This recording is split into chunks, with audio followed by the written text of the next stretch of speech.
What's up, guys? So my name is Tommy Kane. Welcome back to my channel, Vile Maxim. There's something that I want to talk about. So a house in Hollywood, not far from me in Los Feliz, that was owned by Brad Pitt was just robbed today. Or I think it was last night. They have no suspects. They have no idea who did it. Macklemore, the famous rapper Macklemore, his house was also robbed recently. And what I want to say is this, okay? There is 100% a class war now. And I know that a lot of people, especially the people with all the money, I know that they want to go above and beyond to try to convince people that poor people are the ones that are on the offensive side of this class war. But they're not. They're on the defensive side of it. They're on the defensive side of it. They're playing defense. And this is just the bottom line. And I've been wanting to address this to my channel and to all of you for a long time now. When FDR was president and he put forth policies that would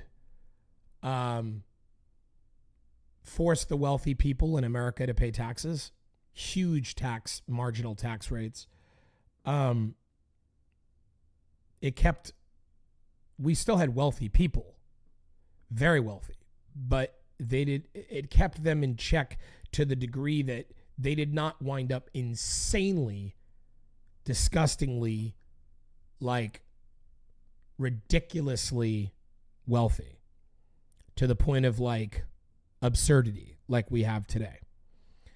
And these policies really fundamentally created an economy that America became the envy of the world. I mean, in the 1950s, we were the best economy on the planet because of those policies.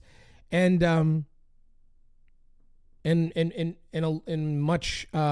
in a very large way, we've continued to grow as an economy even today because of a lot of those policies, even though they continuously keep getting rolled back and rolled back and rolled back. But when somebody is born on American soil and they utilize the systems here that are protected by checks and balances, by the law, by the foundation of this country's principles, and they become rich, and then they refuse to pay taxes back into that system, hereby kicking the ladder over to make sure nobody else can get wealthy. That is the offensive attack of the class war. That is the offensive attack. When you have health insurance companies that are raking in billions and billions of dollars by telling people, basically, I mean, damn near forcing people to pay health insurance because people have no alternative, because of how many bad programs there are if you don't. And then they deny them that health care when they paid into it for years and years and years. They pay this fee every month, this fee every month, this fee every month. And then boom, they get hit by a drunk driver. And now their back is completely messed up. And health insurance is like, oh, nope, you sneezed one time, 6 years ago. So we're denying this coverage. That's why you have situations like Mangione. And if people think that these incidences are over, that Mangione was a one-off incident, I've got news for you. This is just the beginning. This is just the beginning. The wealthy, the ultra wealthy are not safe. They're not. There's going to be more and more people robbing their houses, their mansions, going right into these gated communities, kicking in these doors, literally, hog tying these people's wives, hog tying your families, and literally taking all the shit in your house. And it's because you've given people no alternative. You're not paying people wages they can live on. You're not paying taxes into a system. The programs that could help support these people that fell through the cracks no longer exist or have been entirely defunded. And now these people don't have anywhere else to turn. So what do you expect them to do? Die? They're not going to just die. They're coming for you.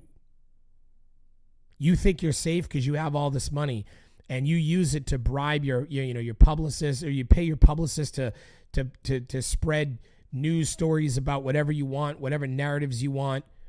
And all that can work for a short time. You can continue to hire publicists to spread positive news statements about you, or propaganda about the poor, or propaganda about what you guys are doing when you gut programs, and try to mislead people and pay off, idiots like Charlie Kirk and other morons like Andrew Tate to go on YouTube and try to spread this narrative that being rich is cool, and that you want to be a billionaire. You're going to be a billionaire too someday. You want this government telling you what to do and taking all your money and all this shit, and like spreading this propaganda to somehow try to nullify the inevitable, which is that the poor people are coming to fuck and rip your face off. They are coming to fuck and rip your face off. It's going to happen.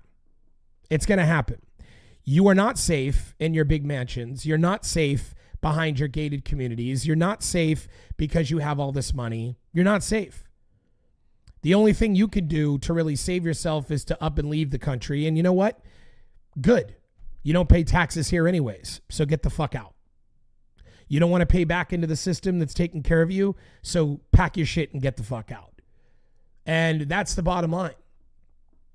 But these families, these people that, the vast majority of Americans are fucking struggling. The vast majority of people in this country are struggling. They can't afford to feed their families. They can't afford to feed themselves. They have their daughters on OnlyFans. Literally. They have their daughters literally on OnlyFans to try to help out with the bills.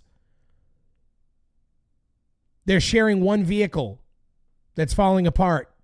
You go in their house and they can't even drink the water. The water's disgusting. It comes out looking like fucking black soup. And they live in these neighborhoods where, it's like garbage, trash, bags of trash wafting about in the streets. They have nothing.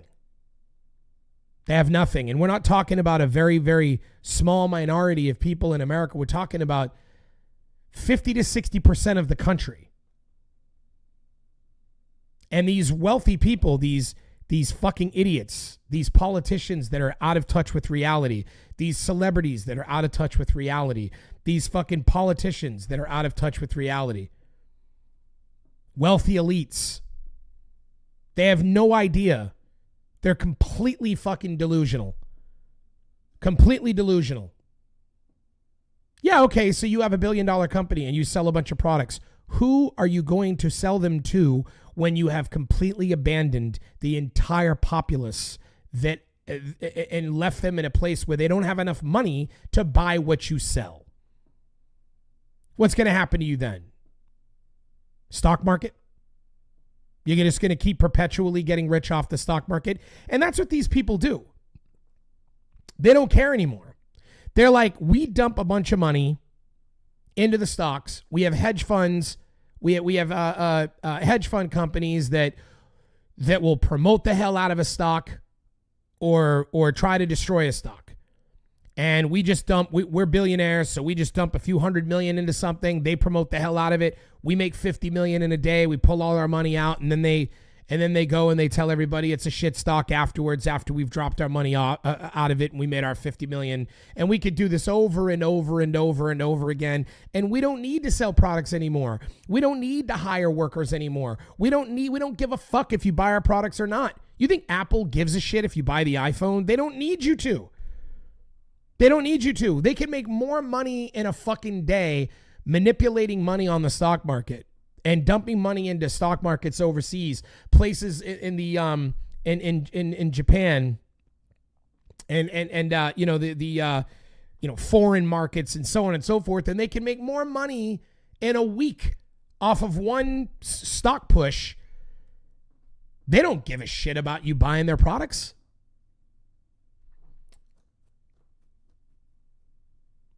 Benjamin Wu, they're taking all the money with them too when they leave. Exactly.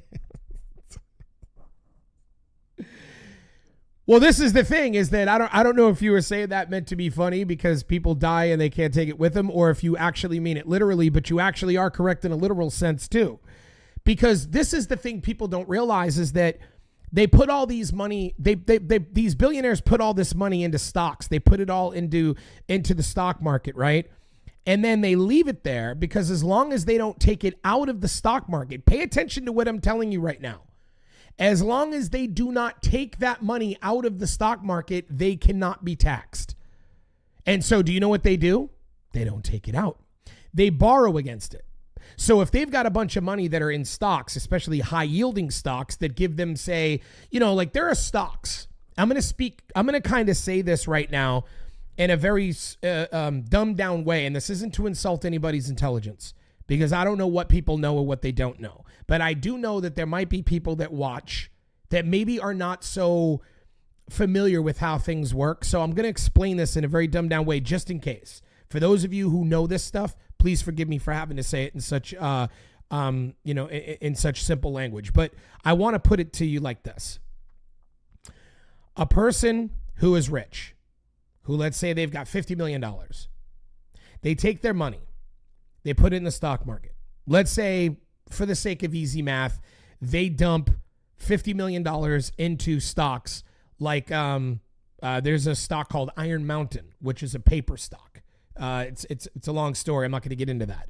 But they give a very high yield. A yield is that when you put that money into a stock, it will give you money back. It'll give you a payment, right? At the end of every year, you'll receive like a yield on what you bought. A 10% yield means if you own $50 million in stock, you will get $5 million at the end of the year. Now, what are you going to do with that $5 million? You could keep it or you could put it back into that stock. So they could say, well, I'm not going to keep it or withdraw that $5 million. I'm going to put it into so now I have $55 million. This means that now at the end of this next year, I'm going to get $5.5 million. And then I'm going to put that back into the stock. And now I've got $60.5 million of that stock. So now at the end of the year, I'm going to get $6.5 million. And so on and so forth and so on and so forth. So it compounds. And this is what they'll do. However, here's the other thing. If they own a stock that's going to yield $5 million a year, they don't even need to use that money or spend that money. They can go to a bank and they could request a line of credit and borrow money against that $5 million yield. And by doing that, let's say they go, hey, I'm going to borrow $20 million because the bank knows that I'm getting $5 million a year just off the $50 million in stocks I have from a 10% yielding stock. And that's going to be coming in on a consistent basis. And even if stocks fluctuate or go up and down, they know that there's at least a small percentage of that I can use to pay off my debts. So they'll give you a $20 million loan with it. Maybe that you're going to pay a couple $100,000, $250,000 a year, maybe a $500,000 a year, whatever it is that they figure out your payment's going to be. They give you a loan. So you don't even touch the $50 million. You don't even touch the $50 million. They just know you're going to be making $5 million every year. So they give you a loan, $20 million loan. Now you take that $20 million and you go buy corporate office buildings. You go buy a bunch of apartment buildings and you start renting it out to tenants, giving you more cash flow. So now that $20 million starts making you, say, a few $1 million a year. Well, now, because you have that few million on top of your $5 million, you're able to start paying down on that loan, which eventually will make you qualified for bigger loans and future loans. But you've never touched that $50 million. Now you keep buying more and buying more of that. Next thing you know, $50 million 10 years from now becomes $75 million. 10 years later becomes $100, maybe $120 million. Now here's the kicker. You've never had to pay tax on any of this money that you've been dumping into this stock because you've never liquidated it. You've never sold it. So it's called a realized gain when you sell it. So until it's a realized gain, then it's not taxable. Okay? It's not taxable. Now, let's say you're 60 years old. You've turned this $50 million into $150 million. Yeah, data storage. Benjamin Wu, they're data storage, but I believe that they're like a paper. What I meant by paper is that they store paper data. not digital data. I believe that they've made a living off of taking actual paper documents and store. That's what I meant when I said paper. I didn't mean that they make paper. But yes, they're a data storage company, but they take like paper documents and then they convert them to digital data, I believe, something like that. But anyways, that being said, back to what I was saying. Now let's say you're in your 60s. Now let's say you're in your 60s and you've got $120 million in stocks that you could keep on borrowing against, by the way, and you never have to even use that money. You could keep borrowing from the banks to buy whatever you want, more properties, more things that will net you more money. You don't ever even need to spend that money. But now, all of a sudden, you die of a heart attack. Boom! Your heart goes. You drop dead. What happens to that $120 million? Well, they've rolled it into a trust that now can be passed on to their kids. And their kids, okay, because it's in a trust, it's non-taxable. So now their kids don't even need to pay taxes on that $120 million. So now their trust fund baby child comes into the world with $120 million that they don't have to pay taxes on. They don't have to pay anything on it. Zero.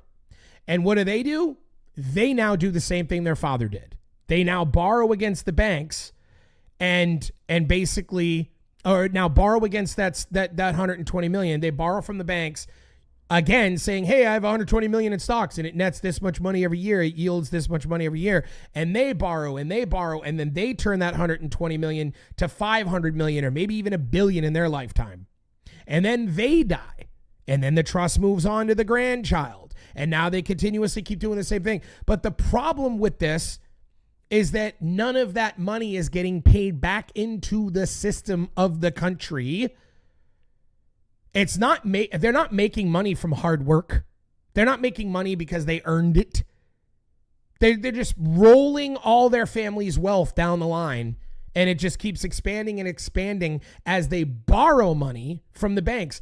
And where do the banks get their money that they lend to them? From you. From your little bullshit paycheck that you bust your ass for at Wendy's.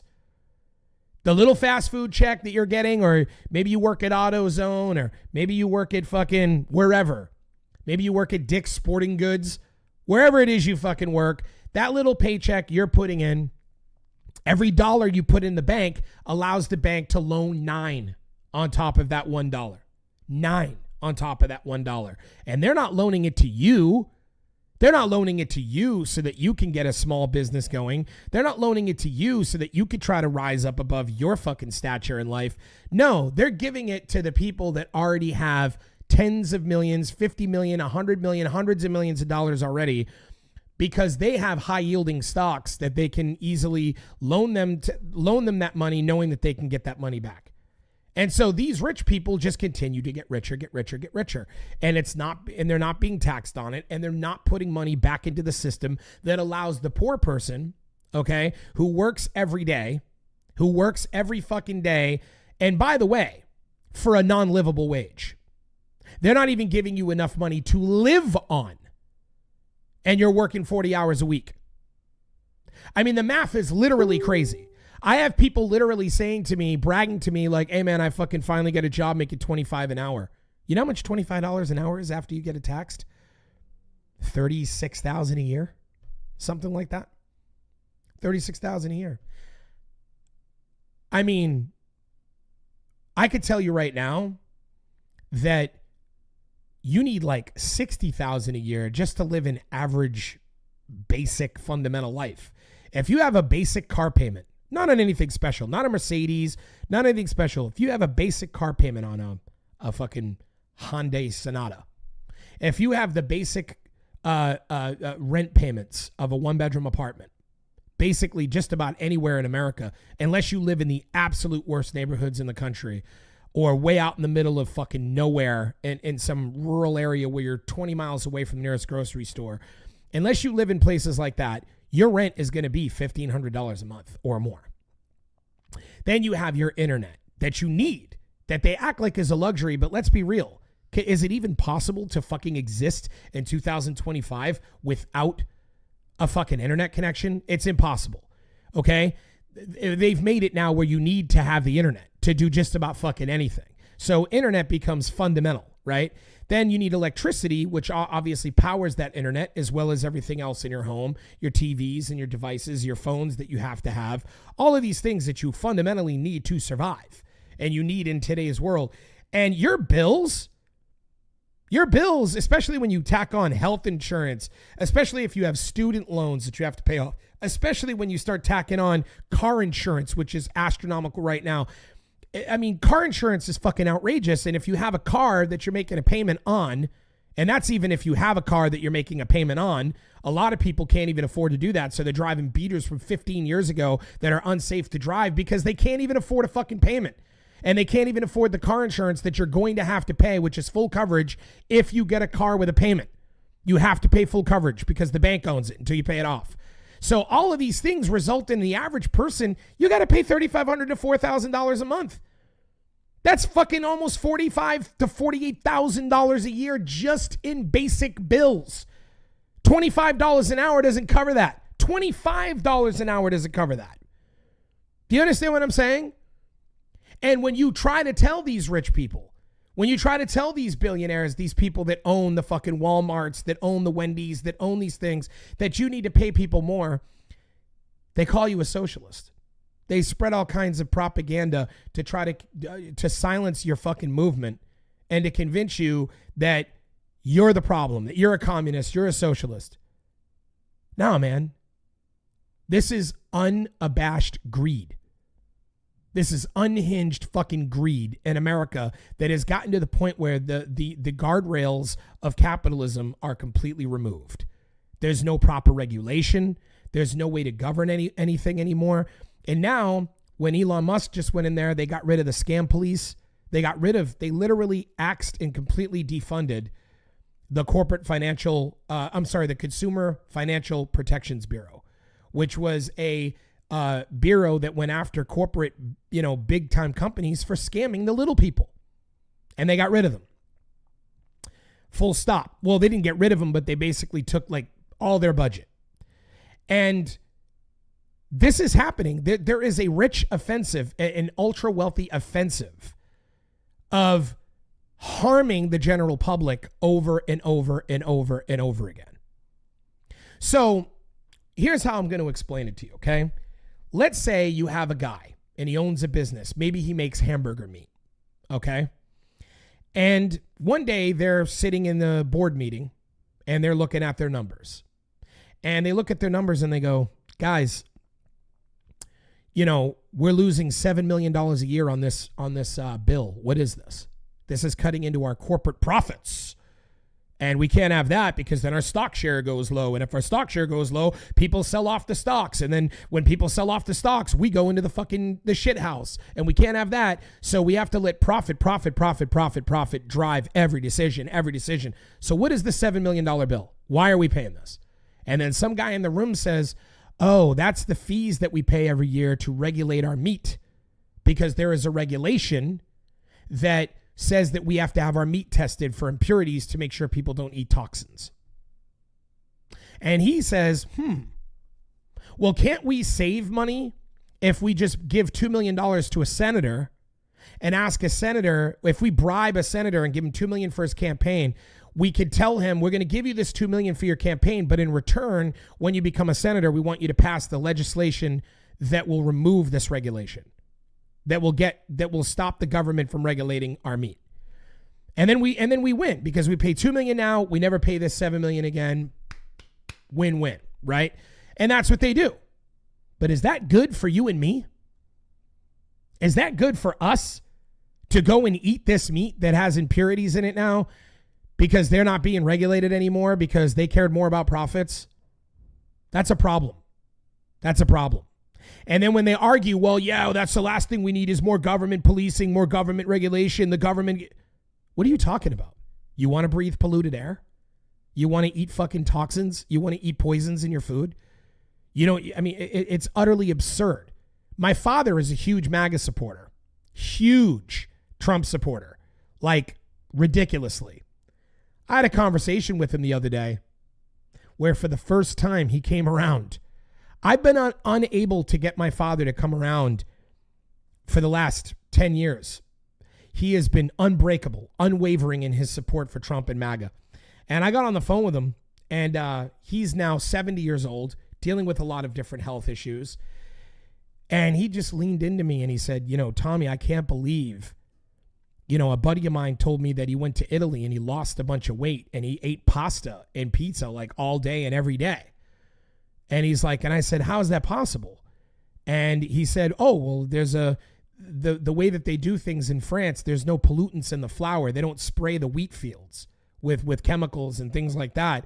So their flour is also a softer flour. And so because of that, and they don't spray the wheat fields, the carbohydrate, because there's laws in France that prevent that. And he said, so the wheat there is completely different than the wheat in America. And so therefore you can eat it and you don't get carb comed out. It doesn't cause glycemic index imbalances. It doesn't cause diabetes or major, crash comas or any of that stuff. And my father said to me, he said, can you believe that shit? And he said, so I started learning about this. And did you know that there's like 200 and something chemicals that they put in the food in the United States that are illegal in every other country in the world? And I said, Dad, yes, I know that. I've been waiting for you to realize that. And he's like, what are you talking about? And I said, well, you're supporting the very movement that wants to get rid of regulation, that supports no longer regulating companies and businesses. We already have the worst regulation anywhere in the world when it comes to regulating people with our food, and you want more deregulation. I said the reason why people in France can eat fucking carbohydrates and not have problems is because they have a government who regulates the businesses there. They have laws.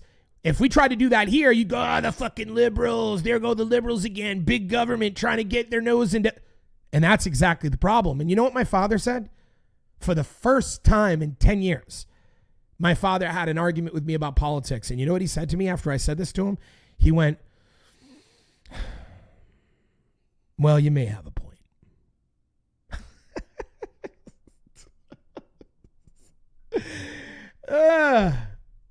You may have a point, he said. Because there's nothing really you could say to that. And it's just the truth.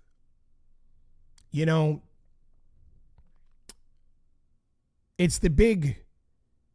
I mean, look, I'm of the mindset that the right and left are two wings of the same bird. I think literally 80 to 90% of the people I speak to feel the same way. Very rarely do you come across somebody that's like so glued to their political belief on one side or the other that they are like wholeheartedly one direction or the other. But what I will say, and this is the problem that I've witnessed during my lifetime, is that social media was used as a tool to spread insane fringe lunatic conspiracy theories that worked its way into the right-wing side of politics to basically brainwash a bunch of Americans into believing that liberals and Democrats were their enemy. And look, I mean, back in the day when I was young, I was a staunch Democrat. Couldn't stand Republicans because they were always the ones telling me that I couldn't listen to rap music, that video games were going to make me kill people, that rock music was evil, like all this shit. So I was like, no, I was fully Democrat. And because the right wing has always had a hint of fascism. It's always been that way. They want to tell people how to live their lives. And then, of course, there started to be this sort of strong effort from far left people where they kind of started doing the same thing. They wanted to censor people's speech. They wanted to tell people how to live their lives. But here's the difference. And I really want you to guys to, hopefully if you guys are still with me, you'll listen, because this is an important differential. The difference is that the people on the right, when they have, when they push for their will to be done, we'll word it like that. When the people on the right push for their will to be done, it's actual politicians who are pushing their will to be done, and they're using our system of government and laws to enact their will. on the people. On the left, I've never seen that. Not in my lifetime. I've never seen that.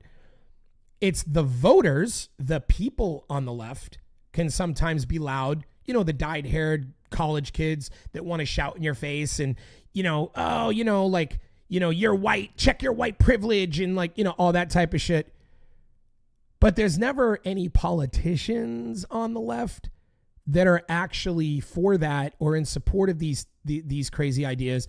And none of them have ever tried to implement laws and using legislation to implement any of these ideas. And if you want to try to claim that I'm wrong about this, then please show me the legislation, show me the politician. In other words, I've heard people so crazy. They'll go and they'll screen cap a tweet that some college kid left and say, this is what everyone on the left is thinking. And it's like, there's nobody in government on the left that is supporting that. Nobody.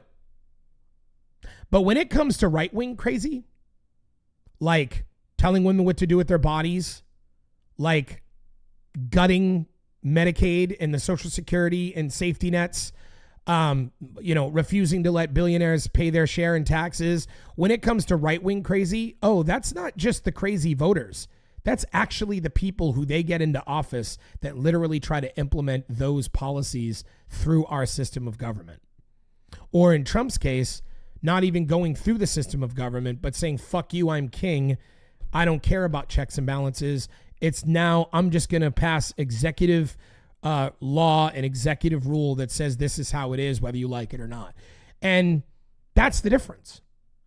That's the difference. So when you tell me that the people on the left are wild and crazy, point to policy that says that. Point to the politician in the policy that says that. But regardless, back on the subject of class warfare, rich people have been bribing our politicians since the 70s. They've been using Buckley v. Vallejo and Citizens United as a way to bribe our government.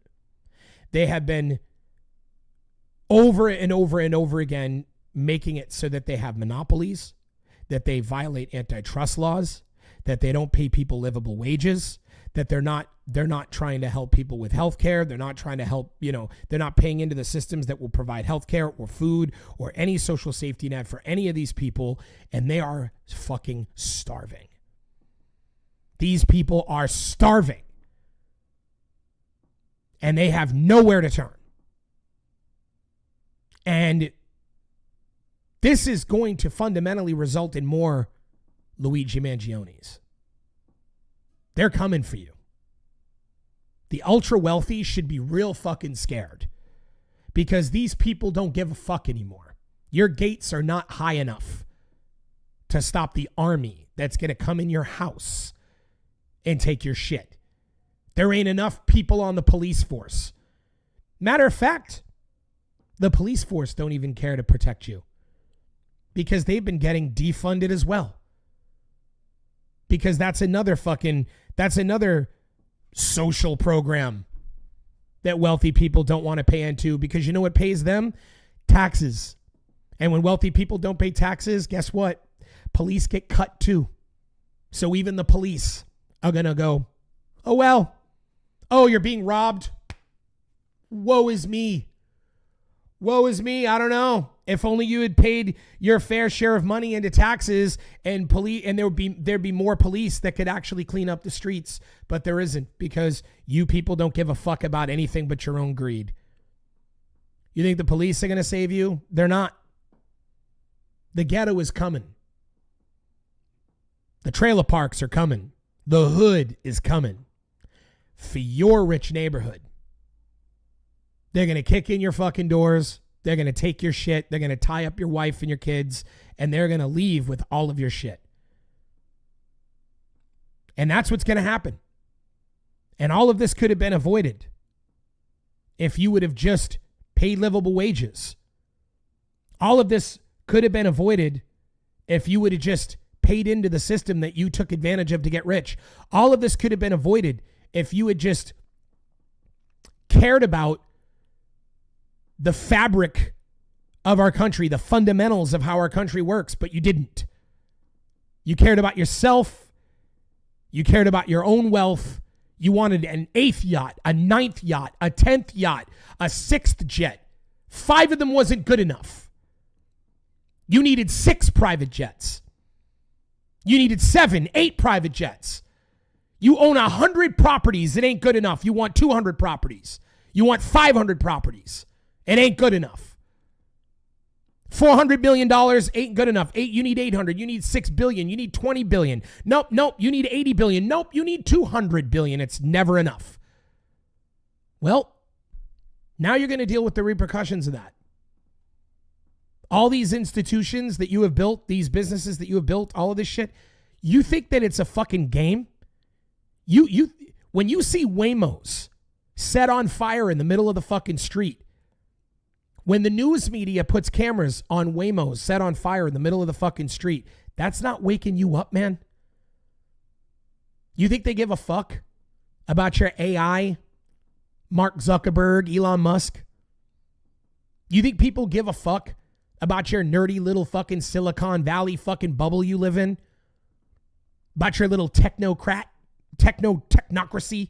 that you fucking, you think they give a fuck about fucking Jeff Bezos? You think they give a flying fuck about any of you fucking people, Larry Ellison, about your little fancy technologies and your chat GPTs? They don't give a fuck, dude. They don't care. Ordinary folks don't give a fuck. They don't give a fuck. They need food. They got kids at the table that need to eat. That's what they care about.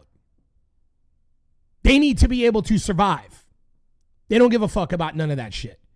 Send your little fucking AI machine down the block and watch when they turn that bitch into they'll smash it into a million pieces. They'll have their kids playing with the nuts and bolts of that motherfucker. They don't give a fuck about none of that shit. And make no mistake, the uprising is happening. White people in West Virginia, black people in the hood of fucking South Central LA. It don't matter. It don't matter what your race is, what your sex is, what your color is. It don't matter. There's only two kinds of people now. The haves and the have-nots. And I wouldn't even call those who have. I would say more like the people that have almost all of it and then everybody else. That's where we are now. And people don't care anymore, man.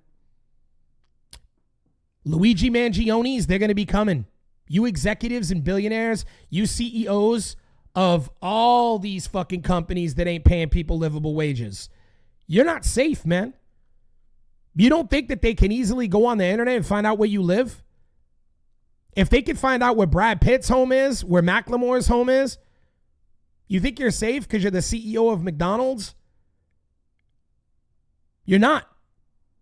They're going to come, you're going to start dropping dead too. They're going to start popping bullets into you too. And you know what? I don't fucking feel bad. I don't feel bad. And everybody's like, oh man, what kind of person condones that behavior? I'm not condoning it. I just understand it. You had your chance. You know damn well that you can afford to pay people double what you pay people. And it would barely cut into your every fucking your profits. You know that. But you need that extra jet. You need that extra mansion. You need that extra bonus. You have the 100 women who live off of you in every fucking country around the world. The models that suck all your money from you so that they can pretend to like you for your money. And that's what you guys care about. You don't give a fuck about ordinary folks. You've abandoned ordinary folks a long time ago. And now you're going to suffer the repercussions. You're going to suffer the repercussions because people don't give a fuck anymore. They are coming to your house. They're going to tie up your family. They're going to fucking pistol whip you across your fucking face. And they're going to take your shit. And you deserve every fucking bit of it. Should have